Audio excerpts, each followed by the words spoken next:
एक दशक के भीतर वेनेजुएला जो साउथ अमेरिका का सबसे अमीर देश था, वो अब एक सब सहारन कंट्री से भी नीचे आ गया। 2025 तक थोड़ी रिकवरी जरूर देखी गई, लेकिन अभी भी जीडीपी पर कैपिटा वेनेजुएला की महज 4000 यूएस डॉलर के आसपास है।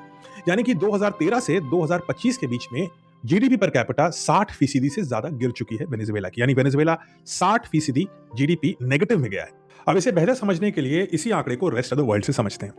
ये याद रखिए कि वेनेजुएला की income per capita, GDP per capita 2013 से 25 के बीच में -60% यानी गिरावट हुई 60% की। कंपेयर टू दैट भारत की इसी काल में जीडीपी पर कैपिटा में जो बढ़ोतरी हुई वो 107% थी। यानी दुगने से ऊपर हो गया जीडीपी पर कैपिटा भारत का इस काल में। अमेरिका जो कि एक बड़ा देश है, बड़ी इकोनॉमी है, उसका भी जीडीपी पर कैपिटा इसी काल में लगभग 70% बढ़ा।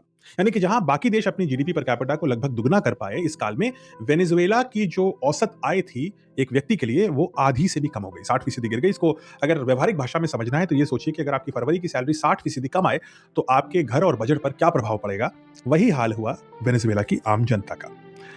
और यहीं से मडुरा की कहानी साफ हो जाती है। उनकी शुरुआत एक ईमानदार, एनर्जेटिक और प्रेरणादायक नेता के रूप में हुई, एक यूनियन लीडर के रूप में हुई, एक बस ड्राइवर के रूप में हुई, जो अपने काम से प्रेसिडेंट की पोस्ट तक पहुंच गया। लेकिन नेता महान सिर्फ इरादों और बातों से नहीं बनते, उनके फैसलों से बनते हैं। नेता की महानता का टेस्ट तब होता है जब सत्ता उसके हाथ में होती है। और मडुरा ने जब सत्ता हाथ में आई तो प्रॉस्पेरिटी को नेशनल बिल्डिंग में बदलने में चूक करी।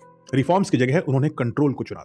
उन्होंने एंटरप्राइज की जगह ब्यूरोक्रेसी को चुना, इंस्टीट्यूशंस की जगह लॉयल्टी को चुना, मेरिट की जगह फैमिली एंड फ्रेंड्स को चुना।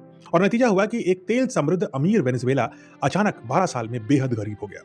मडुरा ऊपर तक तो पहुंचे, लेकिन देश को उस ऊंचाई से ढकेल करके पूरी तरीके से नीचे ले गए। हालांकि डोनाल्ड ट्रंप की इतनी निंदा हो रही है कि एक देश के राष्ट्रपति को उसकी राजधानी से किडनैप करके वो न्यूयॉर्क तक ले आए और उनके पर हथकड़ी लगा करके उनके पर मुकदमा चला रहे हैं।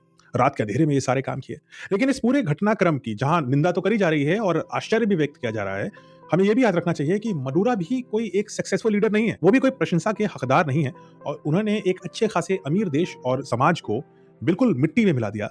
ये श्रेय उनके ऊपर और ये दाग उनके ऊपर हमेशा बना रहेगा। अब मडुरा तो चले गए, मडुरा के बाद कौन काबिज होता है सत्ता पे हमें नहीं पता।